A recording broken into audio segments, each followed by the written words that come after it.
Good afternoon, everyone, and thank you for joining us in today's webinar, The Meatless Revolution, a conversation with industry experts. Today's webinar is sponsored by the Agricultural and Applied Economics Association. The AAEA brings together individuals from academic and government institutions, as well as industry and not-for-profit organizations to engage in a variety of teaching, research, and extension and outreach activities. The AAEA promotes awareness of a broad range of topics such as the economics of agriculture, international and rural development, resources and the environment, and food and consumer issues in agribusiness. Today's topic centers around the controversy between the plant-based versus the traditional meat sector. The meat sector is a well-established market with a typical American consuming over 200 pounds of meat per year. However, the growing demand for alternative proteins has captured the attention of investors, the media, and consumers. Plant-based meats are not only targeted towards vegans and vegetarians, but also consumers who do not subscribe to a specific diet. As plant-based meat companies, they attempt to mimic the look, feel, and taste of conventional meat-based products. Major food retail chains and fast food restaurants have all introduced plant-based alternatives as a substitute to menu favorites. And amid several new alt meat products launched this year, Beyond Meat, a leading plant-based meat manufacturer, announced a plant-based chicken that is set to debut this summer. So this symposium will bring together both sides of the conversation, the alternative and the traditional meat sectors, to discuss this meatless craze that has swept the nation and the broader implications for the food system. I'm your host, Lauren Chenerides, and I'm the current chair of the Food and Agricultural Marketing and Policy Section, FAMPS, of the AAEA, and I'm an assistant professor at the Morrison School of Agribusiness at Arizona State University. My co-hosts and behind the scenes aficionados are Marco Costanegro and Alex Shanahan. Marco is the past chair of FAMPS, and he's a professor in the Department of Agricultural and Resource Economics at Colorado State University. And Alex is the current chair of the Agribusiness Economics and Management section of the AAEA and associate professor in the Department of Agricultural Economics at Kansas State University. We're joined today by some truly exceptional panelists who represent many different perspectives on today's topic. Dean Clare serves as the director of the Stock Growers Division at the Kansas Livestock Association. He focuses on issues that impact his association's grass-based membership through legislative and regulatory efforts, along with the coordination of educational programs. Dean has a diverse experience in the fields of soil conservation, food manufacturing, feedlot, agricultural sales, and marketing. Dean is a graduate of Kansas State University's College of Agriculture, where he earned his BS in Animal Sciences and Industry. Christy Lagali is the founder and CEO of Rebellious Foods. She's a mechanical engineer with nearly 20 years of engineering experience and holds 5 patents in manufacturing technology. She spent much of her career in the aerospace industry, working on commercial airplanes and spacecraft, including a position she held at Boeing Commercial Airplanes.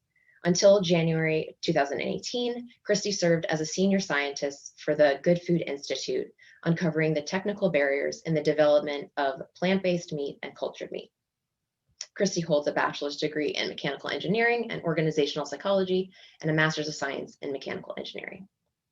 Michael Naveau serves as an economist at the American Farm Bureau Federation. He works on a variety of policy issues, including livestock and dairy markets, farm bill and federal crop insurance, renewable fuels, and hemp issues.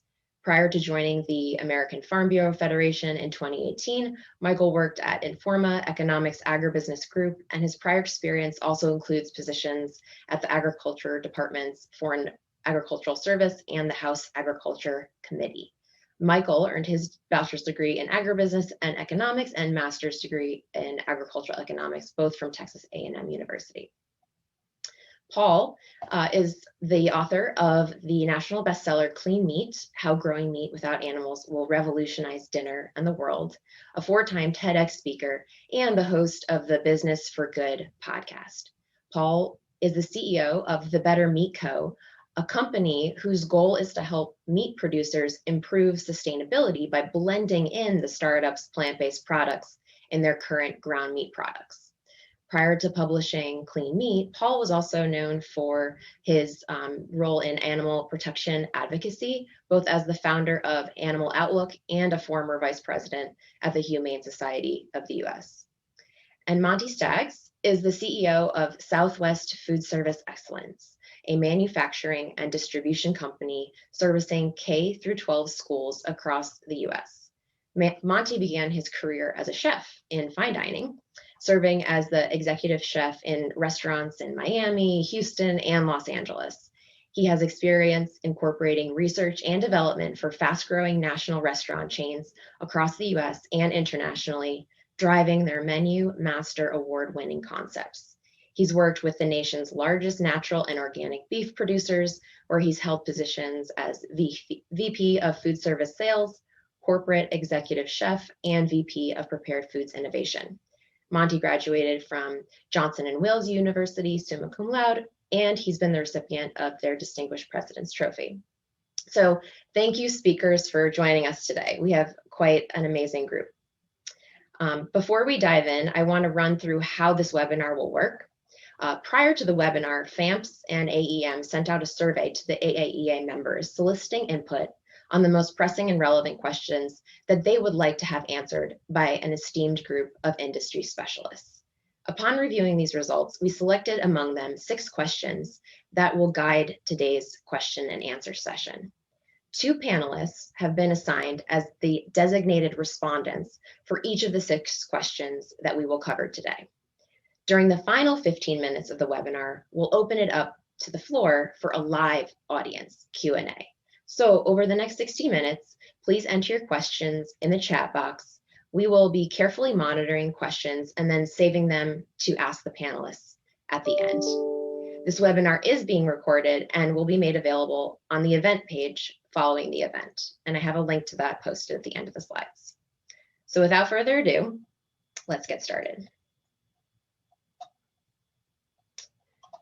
Our first question is going to be directed towards Paul and Monty. Can you please characterize the threat of plant-based meat alternatives to the traditional sector, and how is the traditional meat industry responding to the increasing demand for plant-based alternatives?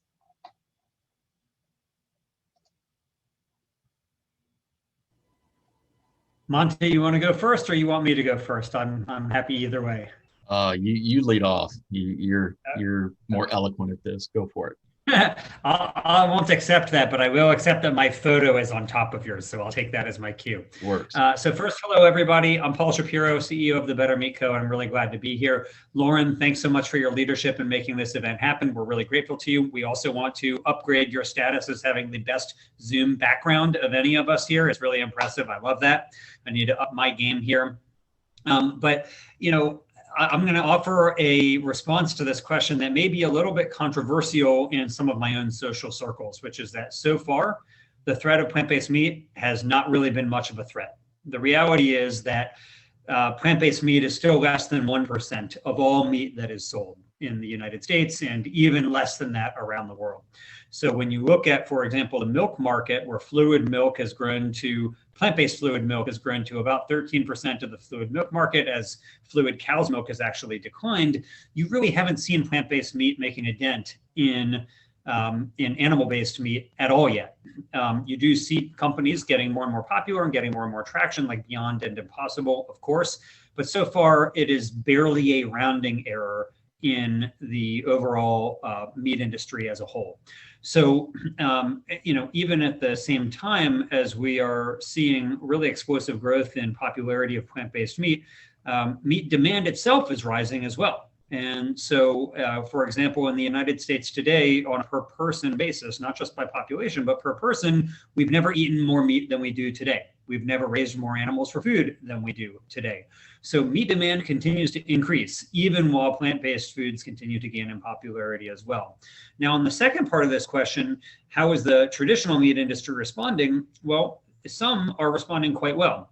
I do think that there are many forward-thinking companies that do see plant-based as having a much greater portion of the meat market in the future. And those companies are investing in the space. They are literally investing by investing in some of the startups in the space. So for example, my own company, the Better Meat Co., one of our bigger investors is Johnsonville Sausage, as an example.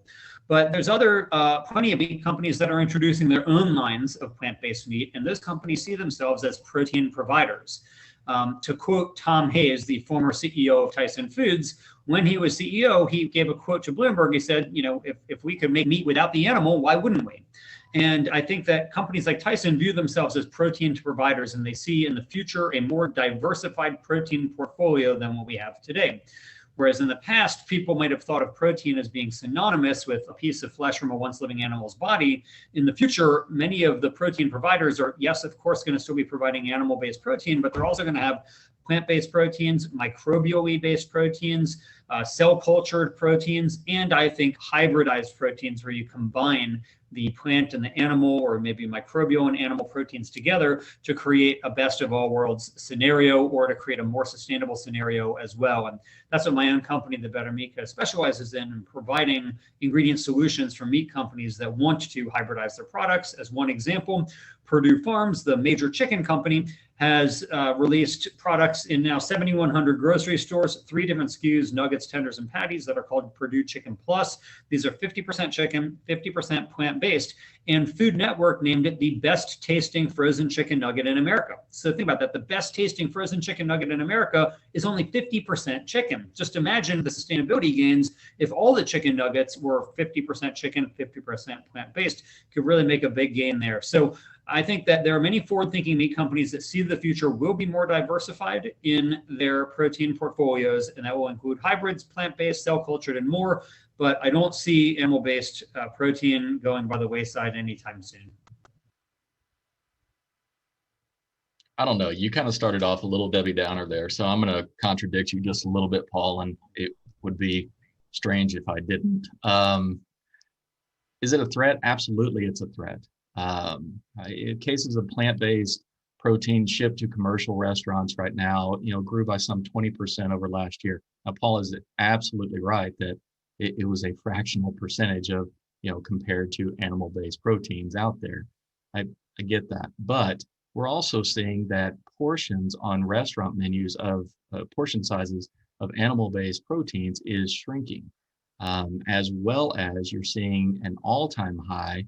And really some of the buzzwords around just the 2021 menu mix of Technomic data is showing incredible growth, calling out plant-based. So I think all those things factor into, is it a real threat? Absolutely. Consumers are becoming aware and they're calling for those things. Otherwise, restaurants don't call them out. The other big thing is you see the efforts of animal lobbyists. They're ramping up efforts in campaigns, many times, to a very negative degree on the plant-based movement. They don't spend that money unless it truly is, or at least they view it as such a threat. The last piece that I have toward that is, I would say in my line of work, and I deal with strictly K-12 child nutrition across the country. We serve over 1 million students a day. Breakfast, lunch, dinner, in many circumstances. We have seen a tremendous uptick in the request for plant-based alternatives just from our students. So our company's a little different, whereas we're not driven by a cycle menu that just sticks with the same thing. I'm a chef, so we're driven by how we produce more from scratch, and it's all about the food. With that, the other big factor that's different from us than our competitors is we actually ask the kids what they want, and then we menu accordingly. I would tell you some 5 years ago, our company had very little in the way of plant-based offerings for our students because it simply wasn't the demand in place. As of today, on any given day across our thousands and thousands of menus out there, we have some 30% of the menu is composed of plant-based options for our students.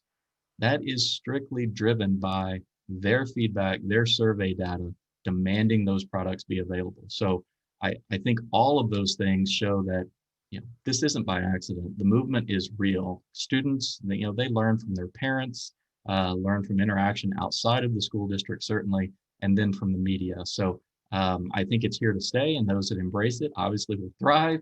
Those that don't will be left playing catch up. As far as how the meat industry is responding, I think many of the points Paul made are absolutely on target. You're seeing the major animal protein manufacturers invest in this space. Again, they're doing that somewhat as a reactionary and protection measure to their bottom line. But you're seeing big companies, as Paul mentioned, Tyson. You're seeing JBS make their own lines, primarily for the European and Brazilian markets. But Cargill's backing several clean meat type companies. But then you've got everybody from Smithfield, Maple Leaf, Nestle, Unilever, on that are investing in this space. Again, you have companies and really, this animal protein business has perfected its processes and what it does over the last 100 years. They don't change easily. In fact, they resist change usually, to a detriment. The fact that we are showing movement in that space is absolutely showing the threat is real. Lauren? Thank you both. We have about 1 minute. Would anyone else on the panel like to chime in on this question? I think mostly for the Paul and Monty, your points about some of the more traditional processing facilities, Purdue, Cargill, those sorts of places, investing in these startup companies. It's something that I've noticed myself, in looking at some of the data. Yeah, and I totally agree with you, Lauren. And in the absence of another panelist offering anything, I'll just say that I really think that the example of what happened in photography is relevant to us here. That in the past, you had Kodak and Canon vying for supremacy of the photography market. They both knew about digital, but Kodak thought that it was going to harm its business, which was negatives and print photography and all the chemicals you need for print photography, to embrace it, whereas Canon viewed it as part of their diversification portfolio. And we all know what happened in the end, that Kodak went bankrupt and Canon is now the largest manufacturer of digital cameras on the planet. There are a lot of meat companies that are forward thinking and they want to be the Canon. They don't want to be the Kodak. And they think, well, we may be in this very early stage on digital photography, to continue this analogy, today. And so it may be a tiny little fraction of the market today, but in the future, that probably isn't going to be the case. In the future, it's going to be a much bigger part of it. And the meat companies that want to continue providing that same experience to customers will be a part of it. Digital photography still provides us with the same experience of capturing our memories. We just do it in a different way. Well, plant-based meat and cultivated meat is going to do the same. We're still going to have the sensory experience of enjoying meat products. It'll just be coming from a different type of production method. And that, I think, is why some meat companies are doing the type of things that Monty was just talking about and you're talking about as well, Lauren, and investing and putting their own names on the line here with this too. Absolutely. Thanks, you guys. We'll go on to question number 2. And just a reminder for the audience, if any questions come up, please enter them in the chat box or the Q&A box, and we'll be happy to address those at the end. So question number 2, this is for Christy and Michael. What are the major economic concerns that the traditional meat sector is facing with the growth of alternative proteins? Yeah, well, Michael, did you want to start? I'm sorry. No, I think it's perfectly fine to go with whoever's picture's on top. Okay, all right. I hope it's the same for each screen. Well, I just wanted to say, I think that, as Paul kind of mentioned already, that the alternative meat industry, I would not necessarily say is the quote economic threat, or at least not yet. And I think there's no better evidence of that as there was from a recent report by Kansas State University, where they actually looked into specifically the economic threat of the plant-based meat industry against the beef industry. And what they found was, the answer was, it was the chicken industry. The actual growth in the chicken industry is actually a bigger threat to the beef industry, far in many magnitudes more than actually the plant-based meat industry is today as an economic threat. What I see as what we might say is an economic threat is that we actually have other economic threats that are important to talk about to the beef industry, being things like water, low aquifer levels and not having enough water to produce beef in many parts of the United States, or getting to such low levels that we have serious concerns about whether or not that's going to be an effective economic driver for those sectors of the country. Also, obviously issues of climate change and human concern over those kinds of issues, and increased concern for issues like animal welfare or people concerned about pandemics. These are all really important things that are driving economic decision making towards the alternative protein sector. What I see the alternative protein sector is as a solution, essentially that we're trying to offer a solution that can replace meat in areas where we can no longer be making more beef or more products or replace the economic growth that you would otherwise get from growing even more cows, where you can no longer grow more cows because there simply isn't enough water. And I think that the alternative protein sector really is and should be considered an ally in the meat industry's issues regarding loss of resources or loss of not enough land or things like that are plaguing the industry anyway, regardless of the growth of the alternative meat industry. And that's essentially what we tried to do at Rebellious Foods. Not only are we a plant-based meat, or specifically a plant-based chicken producer, because chicken is the largest sector of the meat industry, and we aim to essentially help some with the mitigation of the growth of that sector, or essentially help with addressing growth in people's interest to eat those types of foods so they can eat plant-based versions of that instead. But what we understand is that there's a real opportunity for us as a company, as an engineering company, as a technology company, to develop equipment and technology that makes it possible for us and also our partners to make plant-based meat faster, better, and cheaper with better technology. And so while Rebellious Foods is a food company, we are also a technology company developing the next generation of plant-based meat production equipment. And part of what we do is actually share or work out collaborations with chicken processing facilities that are interested in converting their lines to plant-based meat production and allowing them to actually get some of their, produce some of their profit via a new plant-based line on some of their previously used chicken lines for chicken processing. So the idea there being that we can actually provide a solution to the industry. Thank you. First, hello, everyone. Thank you very much for allowing me to be here today. I'll also, given the audience, I'll push back a little bit. I don't really call myself an economist. That's what everybody in the audience here does. They're much more educated along those lines than I am. But first, I'd just like to speak a little bit from the American Farm Bureau perspective. And, first, at least from our perspective, we're not really approaching this as an either-or situation. You look at any forecast across the globe, globally, protein demand is going to be increasing. More of those consumers are coming into the middle class, and they're looking to increase their protein consumption. So here, let's say at AFBF, we tend to focus a little bit more on growing the overall size of the pie and not necessarily argue about the individual slices of the pie as much. Folks familiar with geometry know that when you grow the diameter of a circle, it can make a bigger difference than just making the slice marginally bigger. Additionally, AFBF, we are a general farm organization, and we represent the farmers who are growing the plants as well. Now, that being said, I think I'll agree a little bit more with Paul and Christy when it comes to talking about the threat, specifically from an economic perspective, less so push a little bit back on money. Yeah, it's a threat. It's a threat to market share, but it's not an existential threat. And the scale of that threat is still, at least currently, very, very small. Despite the rhetoric that we've been seeing from some of the companies out there, meat consumption isn't going anywhere. It's still growing. We're seeing a tremendous demand for disappearance here in the U.S. and abroad. But of course, your traditional meat companies, I do agree that they're not meat companies. They're protein companies. They are investing in these sectors, either by venture capital funding or developing their own products. I do agree with that. Now, Christy, I'm glad you brought up that study. I was going to lean a little bit into quoting it Israel as well, but I do agree with you in that it's a very competitive protein case, and people tend to forget that meat, you got beef versus pork versus chicken versus dairy protein in there versus these other plant alternatives.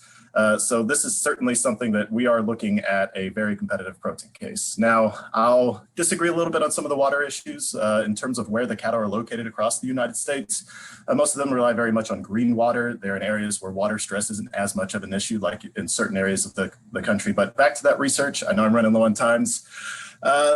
Just to illustrate that research, and I wasn't involved in it, and I don't want to misrepresent what they did out of Kansas State, but they did a lot of price elasticity, own price, as well as cross price elasticities. And when you look at the cross price elasticities of those alternative plant-based proteins, it's really not a huge response. There is some substitutability there, but I think it was something along the lines of a 1% drop in the price of an Impossible Burgers price at the retail level would lead to a 0.14% reduction in purchases in store brand ground beef.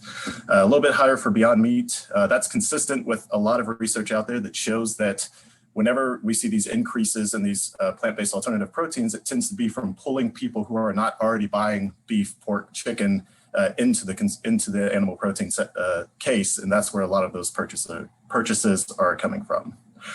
Just one final point, I know I'm low on time, to really hammer home. I think the bigger threat is the own price elasticity that we're seeing, particularly in, let's say, beef. So you have a much bigger impact from an increase in the price of beef than you do to a decrease in the price of plant-based alternatives on the overall consumption of beef. And I think that is going to be a threat moving forward as we have these residual impacts of COVID with the increase in the beef and pork cutout that we're seeing. And with that, I will stop talking. Thank you both.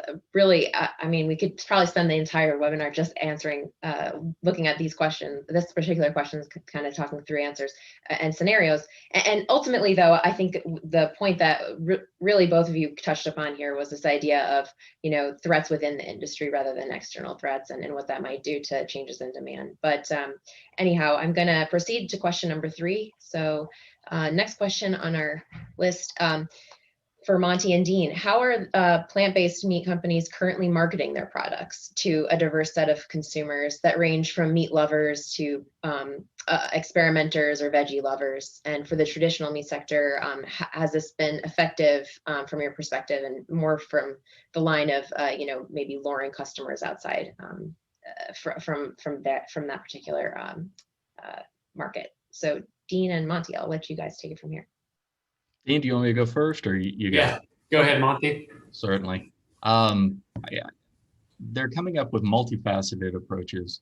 You're seeing, you know, embracing a partnership, certainly with Impossible, you know, partnering with, say, a Burger King or a Starbucks and creating mainstream traction and if nothing else, more awareness around the products. You're seeing, you know, specific consumer targeting aimed at low-hanging fruit, you know, the flexitarian, those that are trying, the experimenters, and certainly then, you know, catering to your loyalists, the vegetarian, vegan component. You've got things out there. You're showing Beyond Meat, who has partnered with, you know, NFL celebrities and athletes, showing, you know, certainly, you know, pulling from that heartstring and trying to resonate with what would be considered a traditional meat eater type group and audience. And then you have even, you know, Beyond as well is targeting, you know, corporate social responsibility type campaigns and the social change front, which is targeting to improve health and wellness in target communities. I've seen, you know, a few of these where they're challenging meat eaters to, you know, almost like the old days, the Pepsi challenge, to compare and contrast. I don't know that that is as effective. And certainly I don't think it is provocative enough to probably entice a traditional meat eater to change or switch their preference. And then there's certainly extensive social media campaigns out there by, you know, like Light Life and some others that certainly blow up, you know, Instagram often. Personally, I've seen very little being done in regard to the segment I operate in, K-12 child nutrition. But again, we are seeing a tremendous growth in the segment. While companies are increasing the number of product SKUs that are available toward the segment, mine is certainly riddled with a ton of regulation administered by the USDA, and historically has not been a truly progressive bunch looking at these. So I am happy to say that groups like Paul and Better Meat Co. and Christy at Rebellious, I think both of those are providing solutions for my segment and marketing to those specifically in K-12, which is proving very fruitful in my demand and need. And I think the other part of the question, has this been effective, or all of the different marketing campaigns? Some more than others. With the growth, or at least the growth and awareness of the plant-based segment, common sense would say something's working. I don't think there's a silver bullet out there to answer all that say, demand is growing or how it is growing. But, the fact of the matter is the awareness and the request is certainly pushing us to believe that some of this marketing is resonating with their audience. Dean, I'll turn it over to you. Thanks, Monty, and thanks, Lauren, Alex, and Marco for setting this all up. I know it's not the in-person experience that we all expected last summer going into, but appreciate you and the efforts that all of you have put in towards allowing this event to still happen. To the question, it varies in what I've seen from company to company, how they are targeting their marketing. And there is a lot of companies that tend to market to those experimenters, those veggie lovers and vegans. And Monty alluded to earlier how sometimes the traditional agriculture groups can tend to be a little bit negative. And I think that comes to reaction to, there's also a handful of companies within this space that don't necessarily target a wide variety of consumers. They target specifically to meat lovers, to those flexitarians. And just to pull up some quotes from like Pat Brown with Impossible Foods once said, we at Impossible Foods have zero interest really in vegetarian customers. In fact, I'm not being ironic. Every time we sell burger to a vegan or a vegetarian, it's actually a complete waste in terms of our mission. And so to say that companies like that are targeting a diverse set gets a little bit more complicated. Especially Pat also goes on to say the whole point of our product is not to be successful as a new product, but to be successful at the expense of the incumbent industry. And so you can see how sometimes the meat industry can tend to be a little bit negative when those some of those companies in that space are specifically trying to not grow the pie, as Michael had talked about earlier, but in fact, take away. And so what does that marketing approach look like? From our perspective, a lot of times it's trying to first mislead consumers into believing these products actually are meat. I mean, we take a look at Impossible's logo or saying is meat made from plants, when in fact these products are not meat. On some of their labels, which we'll dive into later, the biggest text are words that say burger, beef, breakfast sausage. That can vary from product to product. And have their proud non-GMO labels and gluten-free labels, but then don't have much of a disclaimer or an accurate disclaimer that those are in fact vegan products. Because I'd like to be perfectly clear that we have no issue with producers with additional protein sources coming into the industry. I mean, as we take a look into the future and the population growth and the demand that protein has, obviously, that additional resources are needed. The second part of a lot of these companies' marketing approach that causes some concern is that once they feel that misleading of the consumer has been achieved, then they also mislead them into believing that sometimes they need to switch their diet to this new form of what they call meat in order to be better for the planet. Pat goes on to say in some of these quotes that by far the most destructive technology on Earth today is in reference to animal agriculture. And at one point, Beyond Meat's website had a graphic claiming that livestock production and processing was responsible for 51% of greenhouse gas emissions. And Impossible Foods CFO goes on to say animal farming may contribute more to greenhouse gases than all forms of transportation combined. That was during a CBS Money segment. When you can go to the EPA website, studies show that livestock production represents approximately 4% of greenhouse gases in the US, and transportation goes to 29%. And so as we can see here in these marketing campaigns, these pushes for these products, where that misleading has become a key component of a lot of those messages. Now, as I referenced earlier, this is not the case for every company, every portion that's now entering the protein segment in new forms. A lot of those are targeted at diverse segments, and we welcome that additional resources that we can use to help feed that growing population. Thank you, Dean and Monty. Yes, certainly the marketing angle has kind of fueled the fire of some of the controversial kind of viewpoints that we're talking about today. So thanks for sharing some of those quotes too. Very interesting to hear how those perspectives kind of shape the conversation. Question 4, this is for Christy and Monty again.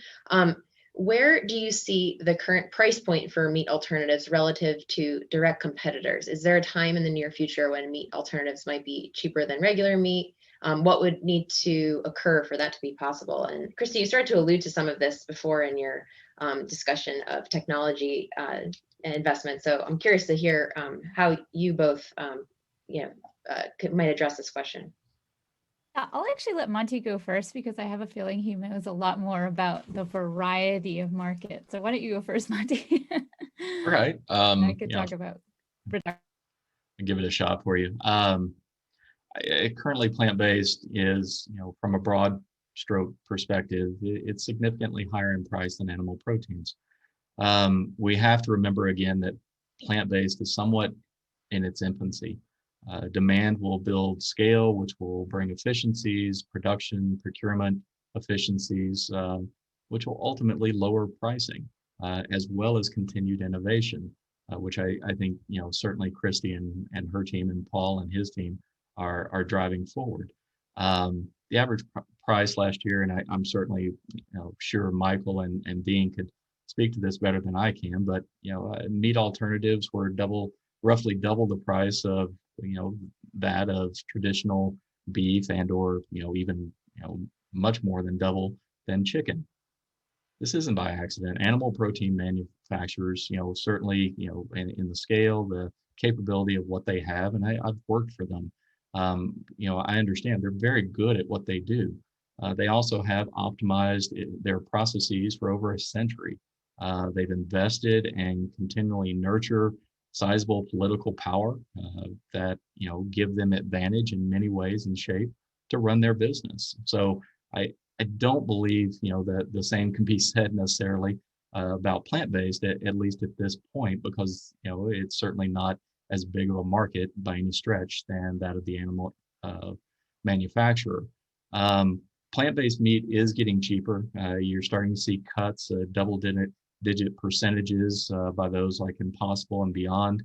Some of that is obviously strategic and pulling probably margin and GP out of their pocket, but it's making it much more approachable for those. The consumer demand has the power to help the market, but much has to be done in the way of innovation around plant-based alternatives. I think the other points, and I'll certainly hand this off to Christy in a moment.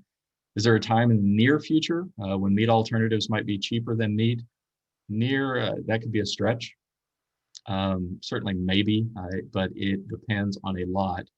Demand has to grow significantly, and obviously processes, manufacturing elements, procurement, all those things have to come in line. Near is probably a stretch. What would need to occur for that to be possible? Again, continued demand. All the rest will fall into place, but it takes considerable demand. And if we're trying to balance one against another, that's very difficult to see plant-based having that sort of momentum or movement in the near future. I would say the other elements that have to continue to be in play is around the innovation. With innovation, price will come down through processes, but continued innovation around people crave meat and the texture, taste, tenderness, everything that comes with the sensory overload of animal proteins. With that, to capture that larger audience, much more innovation has to be had in the industry. And last but not least, taste. It's all about the food. Make it taste great, demand will come. Christy? Yeah, thanks for queuing it up so well there, Monty. Innovation is exactly what we're working on doing at Rebellious Foods, both as a manufacturer of plant-based meat and a manufacturing technology research company. So to just give you an idea, or to give you a sense of like the answer to this specific question, there are really two major components when it comes to the price of plant-based meat, which makes it 2 times in the case of beef or beef products-ish, and three times or more when it comes to price of chicken, when it comes to chicken plant-based meat products, that cause it to be that expensive. And first of all is that the ingredients do tend to be a little bit more expensive, or sometimes a lot more expensive.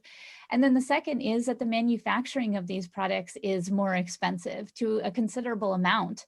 And so, what we're attempting to do in the industry is by scaling, getting that demand, as Monty said, maybe taking out margin and getting more customers to purchase them possible. It does allow us to start to scale production, and those are essentially economies of scale that help bring down the cost of plant-based meat. But it isn't the only problem. The other half of the COGS equation, or the cost of goods sold equation for plant-based meat, is actually the manufacturing work, the physics work that goes into the production of plant-based meat. And that's where Rebellious Foods and our research team at Rebellious are tackling this head on.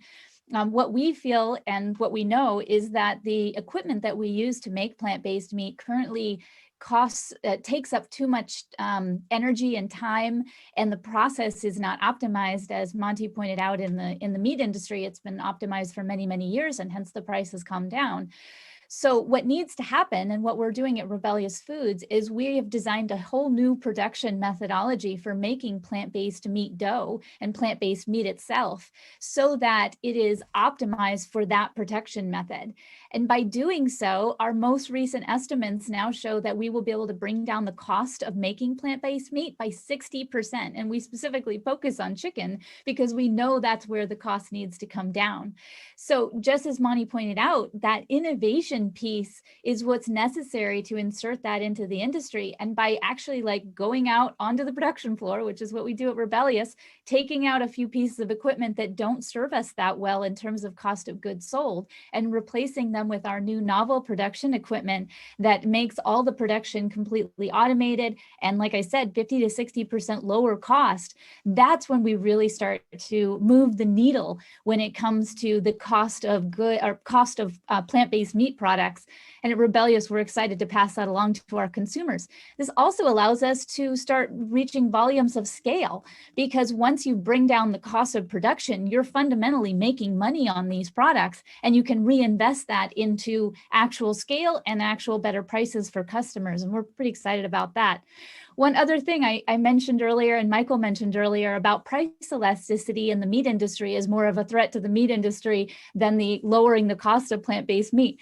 As much as I completely agree with that, I really hope it's not true once we put our new equipment in place. But what I think is really exciting about it is when we work with animal meat companies, like chicken companies, we can offer them, new equipment to make plant-based meat cost effective and good margins, and it doesn't get impacted as much by that price elasticity that the meat industry has become so used to and has suffered so much from when in the animal meat industry. And so it can be a real advantage, a real economic advantage to animal-based producers to convert some of their lines to plant-based meat.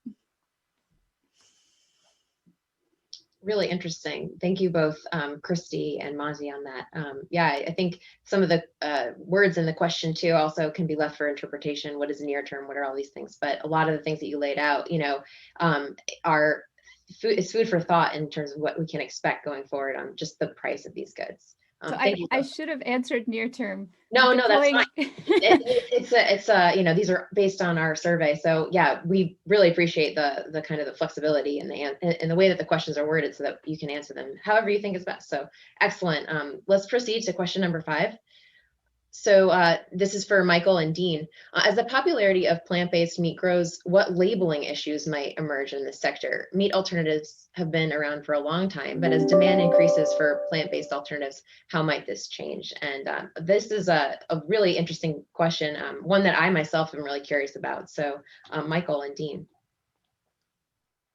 So Dean, I guess my picture's on top, so I can take a first stab at this, set the stage for you. So this is certainly going to be a very fun area to work in over the next decade or so on both sides of the aisle on this one. So one thing, I think I'll touch on something somebody said in the previous question, that plant-based is in its infancy, but really plant-based has been around for decades at this point. There have been massive leaps in the quality of these plant-based products in recent years. So that quality increase is substantial, but however, there still is pretty big quality differences between the real thing and these alternative proteins. So back to that study I had mentioned, along a variety of dimensions, they found that consumers' perceptions of beef, and they tended to focus a little bit more on beef at this question, but are favorable relative to consumers' perceptions of these plant-based alternatives. And there's a list of things where this is true, where they answered that they view beef as being superior in terms of taste, price, ingredient list, naturalness.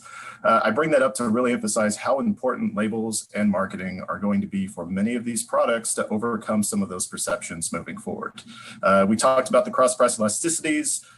Those do change over time, but at least currently where consumers are is it still is a bit of a challenge to get a lot of consumers to make that switch. And as an organization, at least from our perspective in the traditional industry, we certainly are going to care that those labels being placed on these things are factual and not misleading.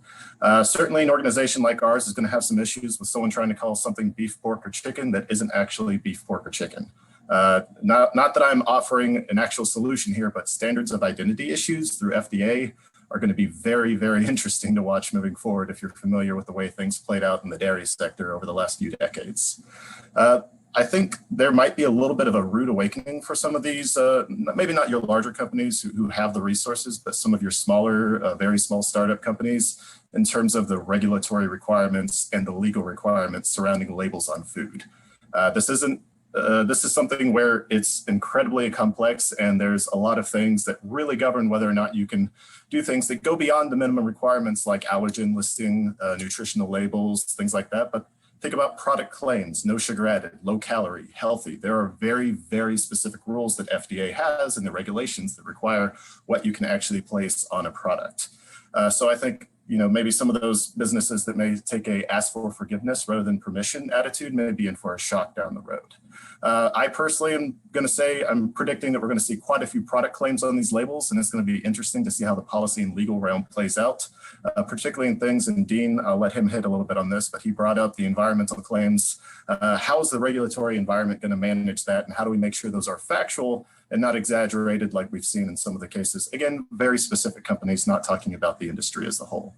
Another thing that's kind of been in the back of my mind dealing with this is this issue of blending. And this kind of touches on both labeling and just regulation in general.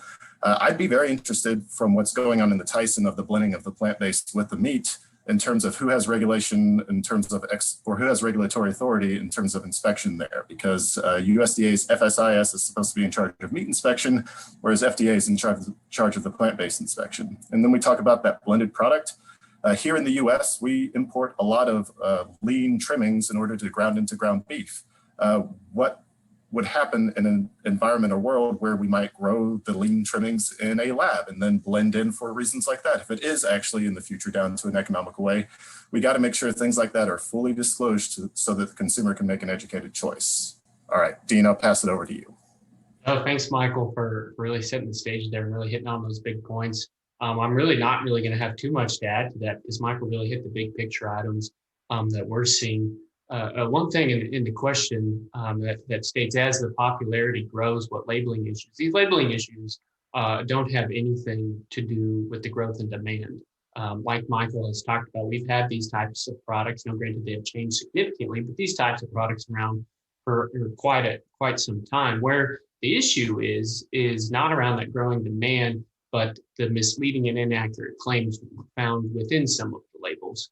That's where the issue is. And I don't necessarily know about emerge, I feel like those issues are really here today that we're seeing. Specifically, let's talk about the term plant-based. When I go to the store and buy something, a soy-based product, in my mind, that product is not just soy. The main ingredient is soy, the base of the product, and then there's other ingredients in there. By using plant-based, there's survey data that shows that almost a majority of consumers, when faced with just the label on these products that use the term plant-based, believe that maybe that's one of the blended products that Michael and Monty have talked about, that those products, because we would assume with the term plant-based that plants would still be a majority of the ingredients in that product, which may be true. And so that term specifically gets a little bit hard to fully be able to define. And so I think that's one where we may see additional changes going into the future surrounding that term, along with other claims that have been mentioned. And so I guess to specifically where do we see these things might change in the future? There's been quite a few states that have tried to pass legislation to, in some form, control what goes on labels, and we've seen lawsuits as a result of those. And so as we see more of these play out, we also see those that don't necessarily restrict what a label can say, but right now they currently are being successful as far as requiring accurate disclaimers on products that use meat terms. So like, for example, if you use the term beef, then you would have to have a clear disclaimer after the word beef to make it crystal clear that that product doesn't actually contain beef. Now that's specific as we talk to where, from our point of view, where we see some things changing, going down the road with the plant-based sector of that industry, and in making sure that those labels are crystal clear as to what is actually in the product.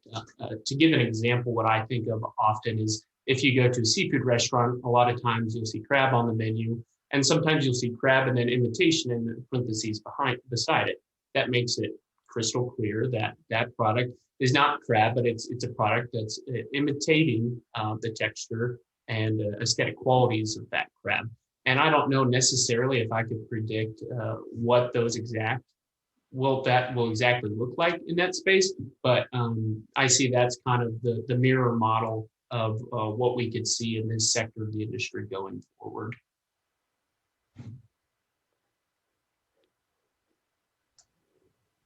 Thank you, Dean and Michael. Yeah, the whole idea of the specificity of what kind of the terminology needs to be within these labeling requirements also is it's hard to put your finger on because of all the priors that have gone on in the labeling space within food policy issues. So thank you for those remarks, and we're going to jump into question number 6 now. This is for Dean and Paul.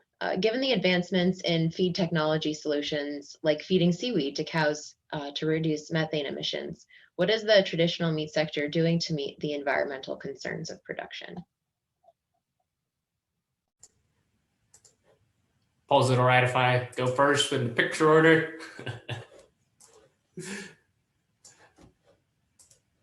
I guess from our point of view, this is something that I personally get really excited about, something that I'm really passionate about. And so I apologize if I talk a little bit quickly, but environmental sustainability is something that I think is so important to our industry and so important to our world. And so what are we doing?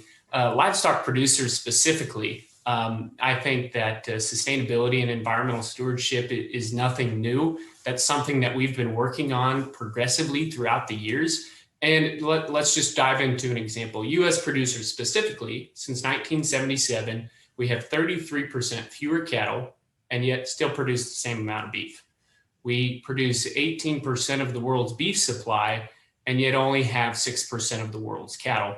As we get into, a lot of times you'll see the number that livestock production is responsible for, or beef or livestock production is responsible for nearly 15% of greenhouse gases globally. Well, in America, that number is significantly lower. That number is 4%. And so there's no better standard within the livestock industry than the US specific, and those great strides that we've taken over the years and continue to take. And so I'm really excited to see where that continues to go forward in the future. And so how are we the most sustainable, the most environmentally stewardship focused beef industry within the world? Some examples would be a lot of the byproducts that can be used for feed. So a lot of times in a cattle finishing operation, DDGs, or dry distiller grains, will be used, which is not a direct product of corn, but a byproduct of ethanol that's produced. A lot of time wheat middlings from bread production will be used within cattle feed. Sometimes, like in areas where potatoes are heavily used, say in Idaho and throughout that northern region, a lot of times the potatoes that don't meet the qualifications to go into store, whether they have bruises or misshaped, will then be given to a nutritionist who is able to use those that would normally go into waste to instead be incorporated into cattle rations. And so studies like that and finding new ways to improve those are some things that we have continued to do. Another point where Michael hit on earlier on green water. Yeah, a lot of times what is used in pictures of the water that's used, specifically Beef Central, on how many gallons of water it takes to produce, say, a pound of edible beef. Well, a lot of times what's included in that calculation is the rainfall that's put on grasslands, like in this picture behind me, where that water is going to be absorbed by the soil, regardless if cattle are there or not. That water consumption is not going to change with or without cattle out on that landscape. And specifically back to the Flint Hills, if you've never been to the Flint Hills of Kansas, highly encourage you to go. It's a beautiful landscape, and I'll wrap up here. But the ability to keep those grasslands in grasslands, it's one of the last native grasslands in the world is the Flint Hills here in Kansas, and cattle are part of the sustainability and the practices to keep that in grasslands and away from invasive plant species. And there's a lot that I could really hit on here, and I will cut it off because I know I'm past the halfway mark, but there's a lot that has been done and a lot of improvement that's going to continue in this space. Well, thank you, Dean. And I certainly also am a supporter of anything that will reduce the food industry's impact on the planet and its footprint. So I want to address just a couple points before we get there. So first, I do just have to address from some of the comments from some of the earlier questions about, labeling. And I just want to point out that the plant-based meat companies are not trying to deceive anybody into thinking that it is meat. They're selling for not just 10 or 20% more than the cost of meat. They're selling often at 100 or 200 or 300% the cost of meat. So the last thing they want is for people just to think this is another type of beef. They want people to know this is different and it's better and it's worth you paying a multiple on top of it. So when they say plant-based beef, they are not trying to persuade anybody that this is coming from a cow. Quite the opposite. They want people to know that this is what they would call a better product. So I don't think there's really any effort to make people think this is, in the plant-based world, that this is actual beef. And I also don't think there's a big concern about even the term plant-based beef any more than there's a concern about peanut butter. Nobody thinks peanut butter might have dairy in it. Nobody thinks coconut milk might be coming from a cow. People are smart enough to recognize plant-based beef is like coconut milk, is like peanut butter. They're not dairy butter, they're not dairy milk, and it's not animal-based beef. So that's my 2 cents on that. I just wanted to bring up in my little limited time. But now to answer this question directly, which will make Lauren much happier. I think that many meat companies are taking a forward-thinking approach. And you had mentioned, Dean, about ethanol in your response to this, and that's actually a really good example of, in the fuel industry, how we now, when you put gas in your tank of your car, you don't really contemplate, most people don't contemplate that it might be 10 or 15% ethanol, right? And that helps us to reduce the environmental impact, hopefully, of our fossil fuel consumption, because you're able to blend in ethanol into the gasoline. Well, similarly, there's a blending trend happening right now among many companies that are, in fact, partnered with my own company, the Better Meat Co. I mentioned Purdue Farms earlier, but there are plenty of other companies that are also blending plants into beef and chicken and pork and crab and fish and so on. And that's helping to lower their footprint. So yes, there are ways that we can reduce the impact of raising animals for food, but still, it's not really a secret that raising animals for food just takes a lot more land, a lot more water, a lot more greenhouse gas emissions than raising plants does. And if you can make plants that blend into meat seamlessly so the end customer gets the same sensory experience, just in the same way when you're driving your car, you don't notice that there may be ethanol in the tank, then you're going to have a better, lower footprint on the planet, and you'll have a product that will have a superior nutritional profile. So for example, when you put the Better Meat Co products, let's say into ground beef, even if you're doing like, let's just say a 1/3 inclusion rate, you're going to end up removing about 1/3 of the saturated fat that is in that product, 1/3 of the cholesterol that's in that product, about 12% of the calories that's in that product. So you're getting meat that not only has a lower footprint on the planet because it has been hybridized, but it also is going to have these nutritional improvements on it, while at the same time tasting the same, if not better, than a product that is solely made out of meat. So I think in the blending sense, you can not only help to make better meat in the sense that it's going to be better for the planet, but it actually provides a better sensory experience for the consumer.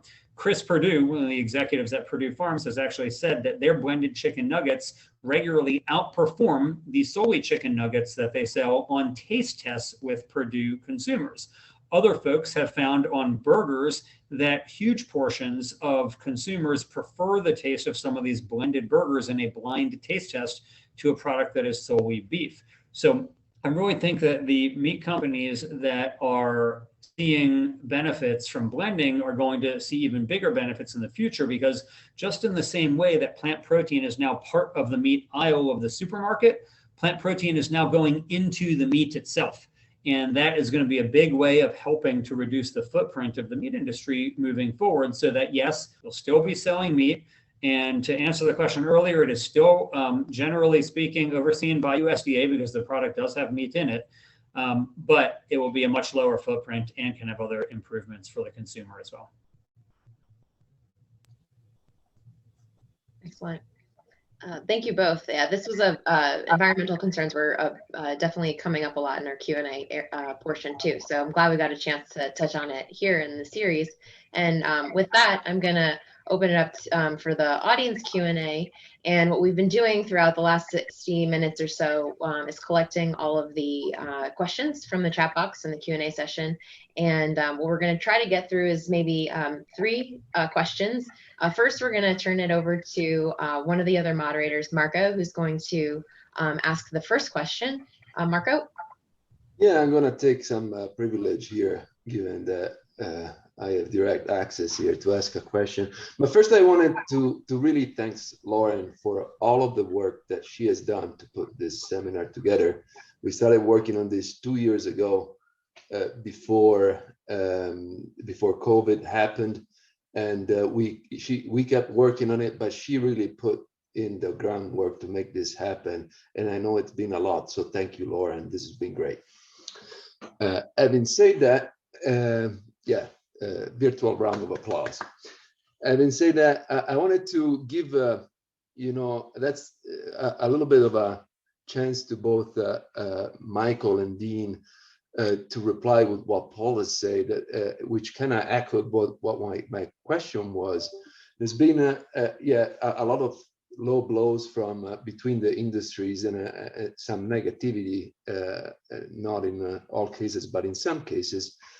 However, help me understand the claim that somewhat the use of the term meat is misleading. As Paul was saying, you need to specify that this is imitation crab when you have a cheaper alternative that gets sold as the more expensive product.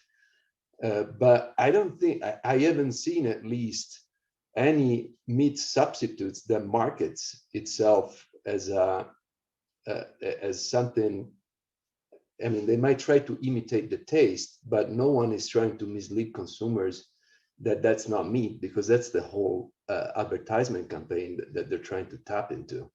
So can you elaborate on how consumers may be misled? And we've seen this also with milk and milk alternatives. So the story is similar.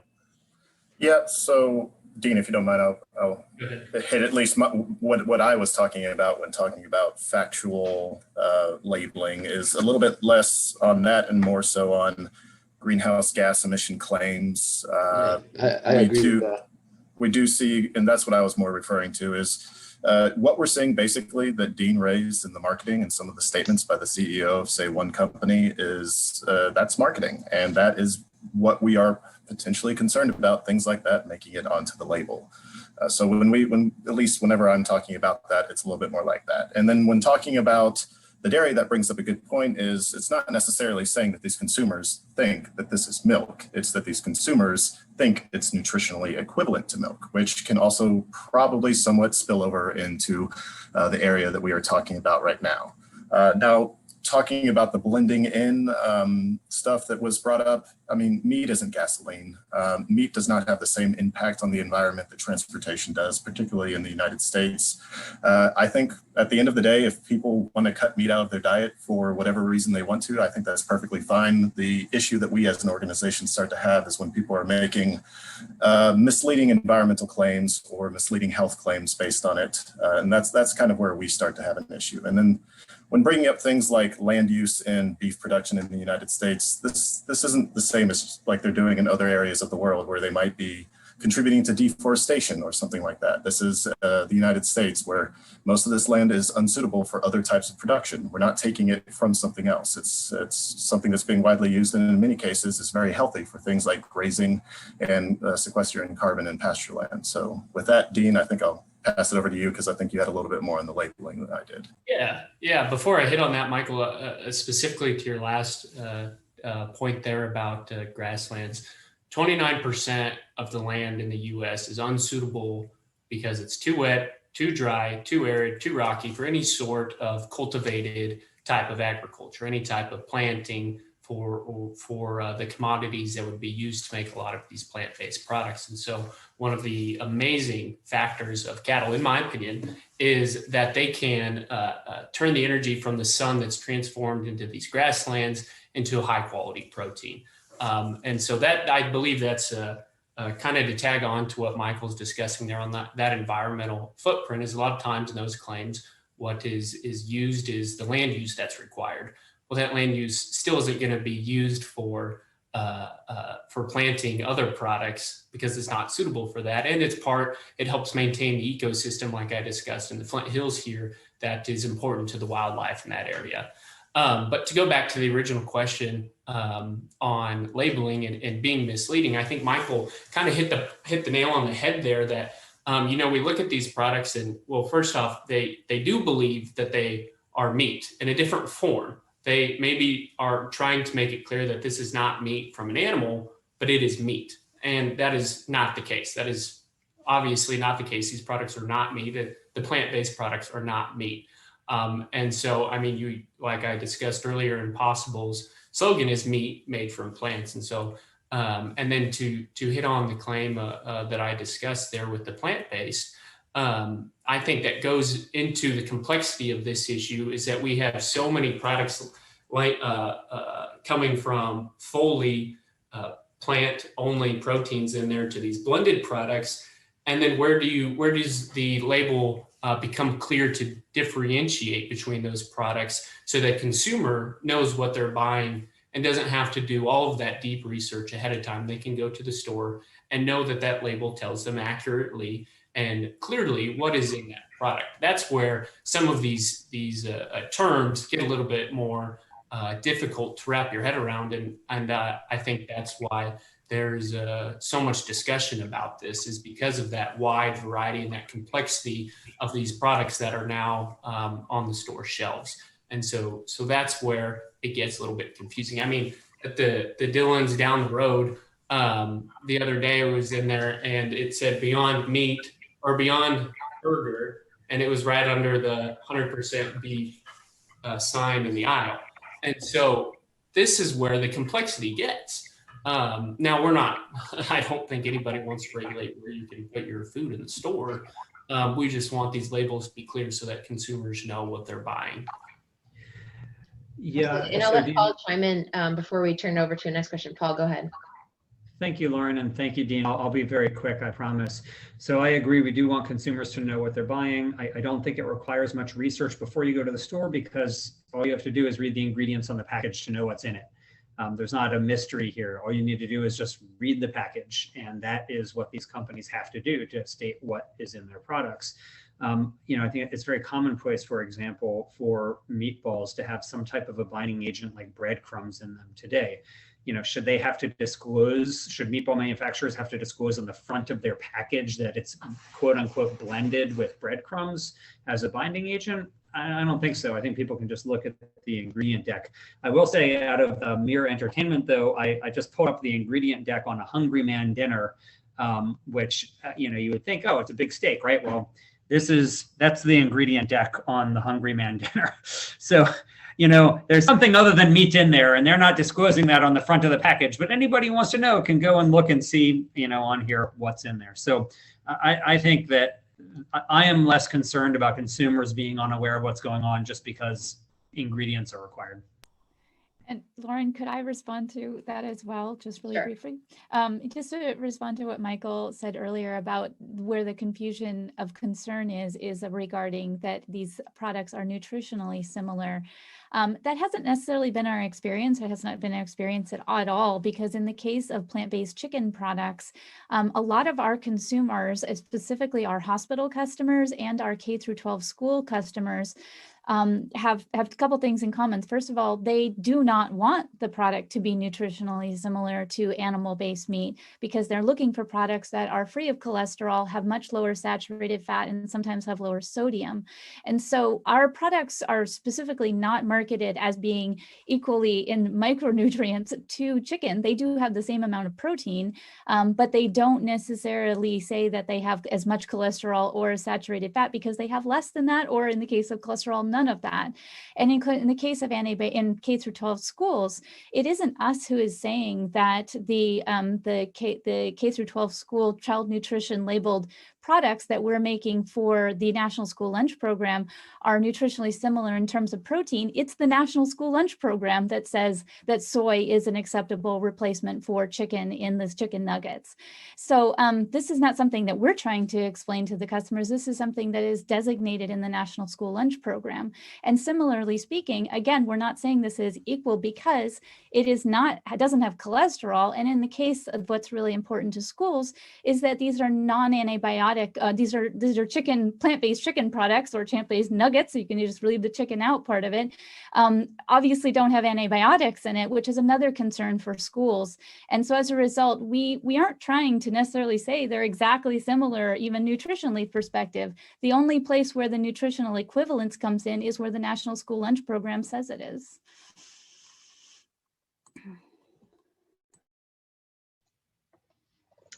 Thank you, panelists. The next question that I'm going to ask is from one of our audience members, and it does center around environmental, but it kind of takes us from a different angle. Environmental concerns are a prevalent discussion when discussing protein sources. The audience member wants to know what the known or estimated impacts of plant-based proteins are on the environment, particularly interested from energy use, plastic waste generation, not necessarily land and water.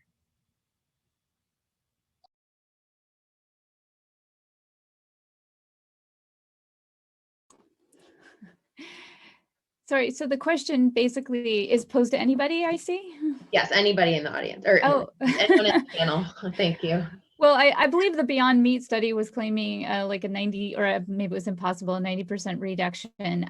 All meat, a lot of food products, maybe nearly a vast majority of meat products are produced in plastic. So there isn't a real big difference. I package our products the same way that Tyson packages their chicken nuggets, and we package our food service products exactly the way that Purdue packages their food service products. So I'm not sure there's a huge reduction in the difference between those just from a retail packaged good or a food service packaged good from a plastic perspective. So that was the last part I heard. What was the first part of the question? And plastic and energy usage. Yeah. Yes. Other angles of that.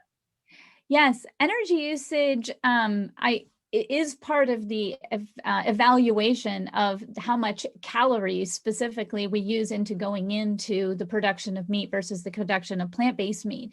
And that really just comes from raw natural resources. In the case of beef, Paul might have to back me up here, but I think it's something like 20 or 30 times the number of calories that go into the production of a pound of beef.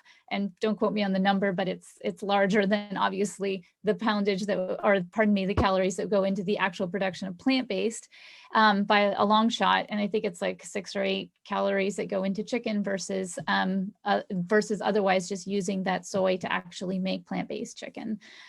So those are, if we're measuring it in terms of energy from the perspective of calories, those are obviously resource measurements. If you're thinking about it from the energy perspective of a manufacturing energy, so things like, labor or operation of a facility, or energy from the perspective of like energy in the essentially your power bill, so to speak, those can be different. And I think where that's really interesting is that you've got kind of pre-production factories when it comes to the ingredients of plant-based meat, but you also have pre-production factories such as slaughterhouses and defeathering areas and deconstruction for the production of chicken as well. So I don't know personally of a study that's done a one-to-one comparison of just energy alone in terms, but maybe Michael or Michael does. It looks like he's nodding. No. I'm sorry, I was not volunteering to speak on this. This is when they asked the question. I think we had one manufacturer on the actual panelist.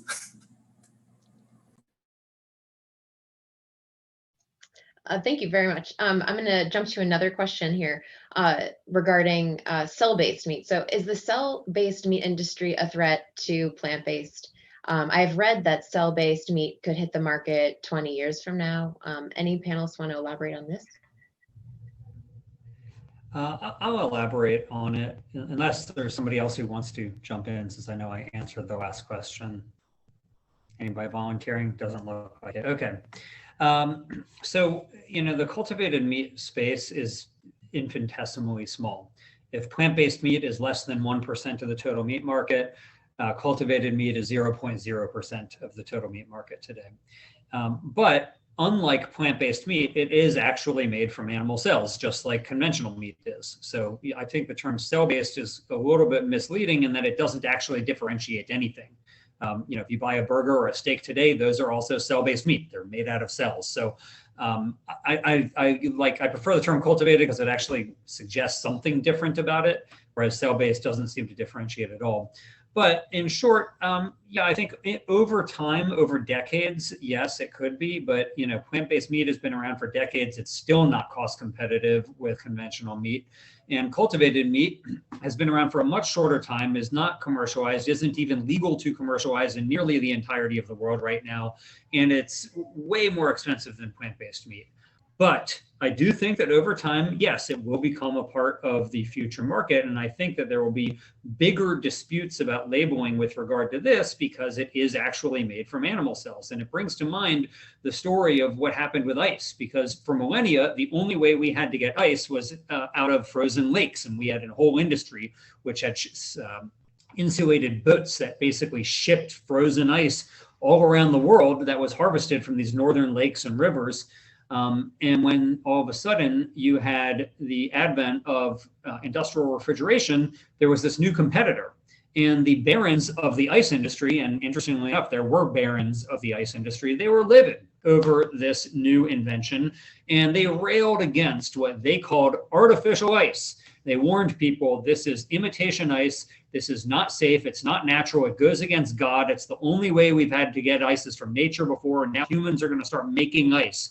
Well, similarly, for millennia, we've gotten meat out of animals' bodies, and now a human invention through some technology is going to allow us to start making meat from the same component that animals make their meat from, which is from their cells.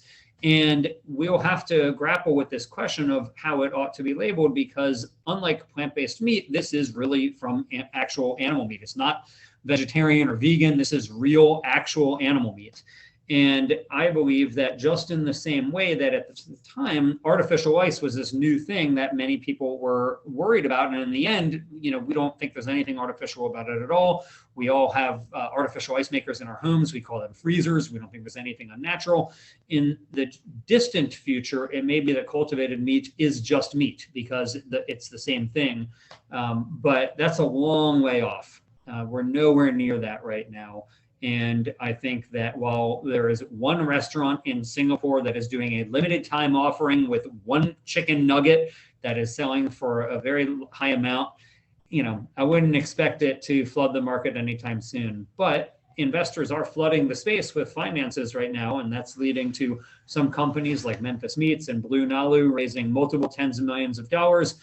But it's going to take a huge amount of capital. Just as one example, Blue Nalu said they're going to spend $60 million to produce one pilot plant for their cultivated seafood in San Diego that they claim will be able to produce 500 pounds maximum per week. 500 pounds of product per week for a $60 million initial investment. So you're talking about billions of dollars that are going to be needed to scale that type of an industry up. So I think it is in the long term, yes, it could be a competitor to conventional meat, but it's going to be a long time and a lot of money before that happens. And so plant-based and blending seem to me right now to be the big game in towns, to the extent there is a big game in the alternative protein space at this point. But in the future, cultivated meat will be a part of that game too. Very interesting. Any other panelists want to chime in? Otherwise, we can jump into another question. This might be our last question that we have time for today.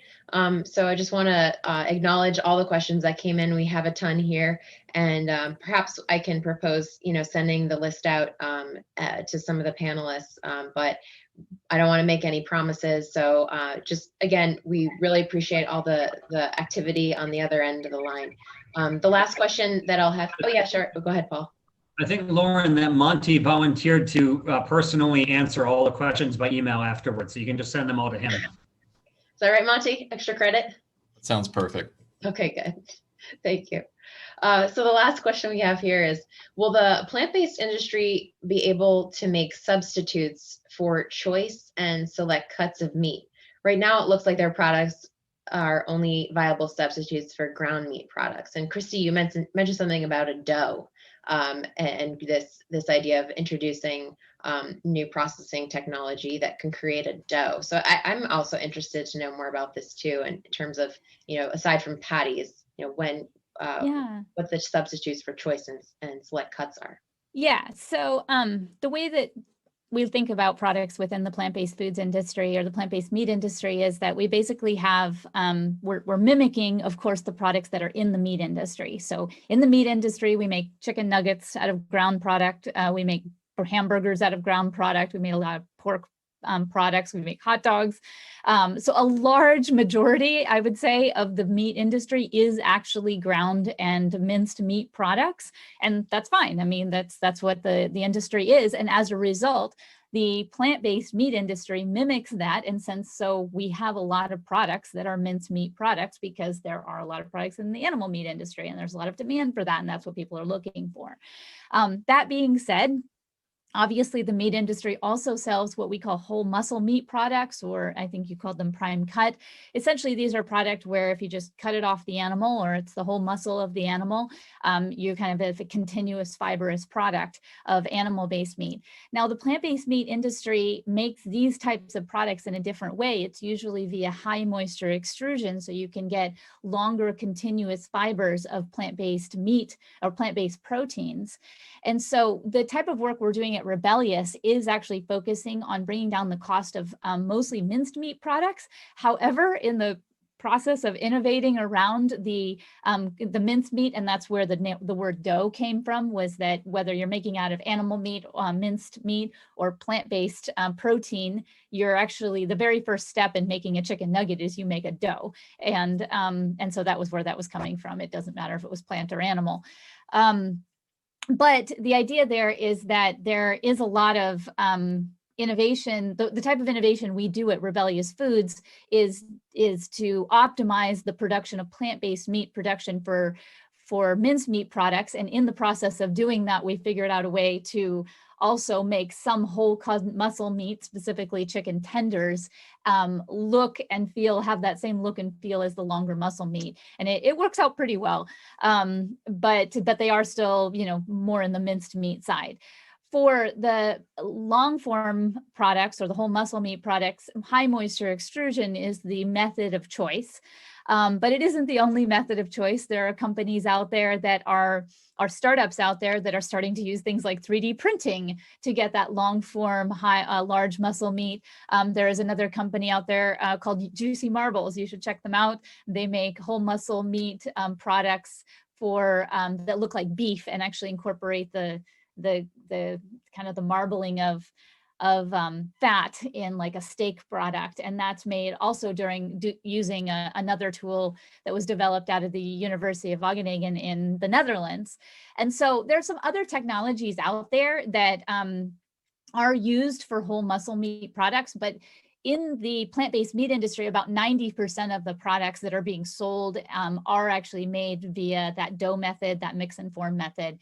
And I'd say roughly, very roughly, about 10% are used with that high moisture extrusion.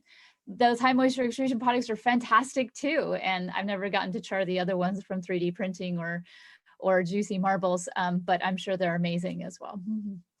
But that's kind of the landscape. That's interesting. I didn't know about that. Oh yeah, there's the Juicy Marbles. Oh wow. So, yeah, I plunked down. You want to think about how expensive this is. So for 1 pound of Juicy Marbles, we at the Better Meat Co. paid $150, and this is what the steak looks like. I took this photo. Oops, I took this photo, and I'll tell you, the review from people at Better Meat Co. It had the texture of, we thought it had a texture of like kind of like a flaky fish, like a salmon. It did not have a steak texture. We thought it tasted good, but we didn't think they had. I'm really enthusiastic about what they're doing, but we were not. Nobody here said, this reminds me of a filet mignon. I'll tell you that. But Better Meat Co. also is making some whole cut products that we show to customers who want to utilize our ingredients. This is a fully plant-based chicken breast that you can see that we made last week, actually. So we utilize certain types of technologies that allow us to, we're a B2B ingredients provider, unlike Rebellious Foods, which makes consumer-facing products. But for our customers that want to use our ingredients in certain ways, they can make some types of whole cut applications with them. So I'm going to, we have 3 minutes left, and I'm going to allow every panelist to kind of answer this bonus question. We have a bunch of ag and applied economists on the line still with us, and I'll let every panelist answer this within maybe 1 to 2 sentences, just about research areas. Where's the research need? For where you're thinking in terms of new product innovation, marketing, agribusiness issues, environmental resource economics. Every panelist, I'll start with, we'll go Christy and then go clockwise. 1 to 2 sentences, really big picture, kind of point us all in the direction of where research needs can go. Yeah, what I would love to hear from economists are the larger impacts of the waste in the chicken industry and how it actually impacts how much meat is actually available. So we talk about disappearance in the meat industry as an indicator of how much we're either consuming or wasting or maybe shipping off-site.